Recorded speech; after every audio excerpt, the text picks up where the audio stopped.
Hey guys, welcome back to the course. And in this section, we're going to go over gradients. Gradients are probably the most overused and coolest thing about and that you will see in UI design and in graphic design. I mean, they're everywhere.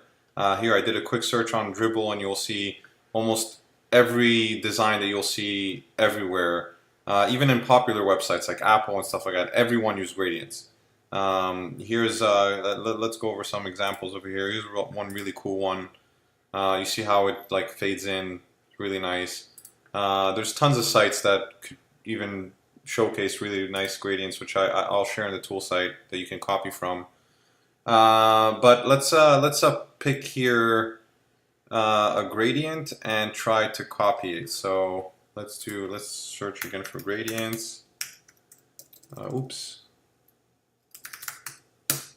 I'm not giving a class on how to type a spell, obviously. Okay, so here, let's go with that. That looks pretty awesome. Okay, so let's go back to the Figma tool and let's create a new shape. Let's go with a big shape so we can easily see what we've done with how our gradient looks like. Let's do 340 by 340. And over here, let's, what do you guys say? You know what, let's go with this blue one over here. Actually, you know what, I really like this.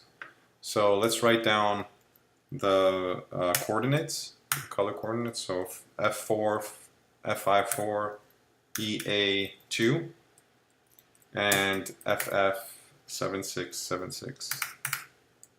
I can't copy paste from the image, obviously. Let's go back to Figma.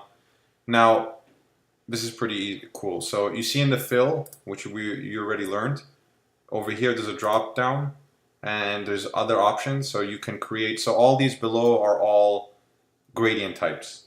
You can also mask it with an image, but that's another, we'll go over that in another section. So let's go with the linear one. That's the most popular one. Linear will just, gives you that linear gradient feel. So let's pick that. And then that's it. So now the way it works is that you have to pick the right hand side and left hand side. So and you can change as to where you want the linear, where do you want it to start. So you can, for example, right to left like that, or bottom to top left to bottom right. I think in the Dribbble shot, it's, as you could see, it's bottom. Sorry, top left to bottom right. So let's do that. Right here, let's move it. You see, and with the lining over here, it shows you exactly that it's aligning perfectly. All right, now we just have to pick the color. So the left color will be here. I already pasted it. Okay, we got our pink. And then we're going to take the other one over here and put it over here. And now the reason why it doesn't still look like the shot over here is, and sometimes the default is at 0%. I mean, actually, sorry, the default is 0 on the right hand side. I don't know why they do it that way, but that's how it is.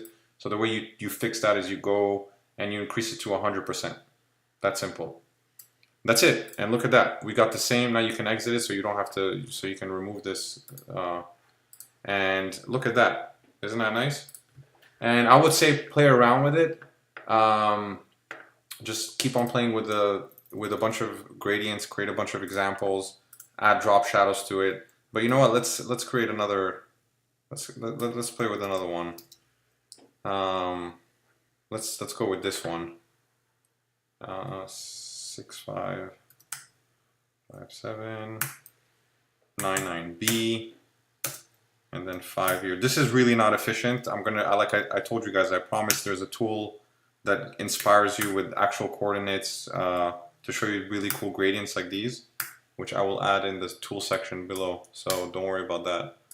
I just want to show you manually how I do this. Let's go back over here, pick the color here, paste this one, and then paste the other one on here. Boom, look at that. Gorgeous. You got two beautiful boxes of gradients.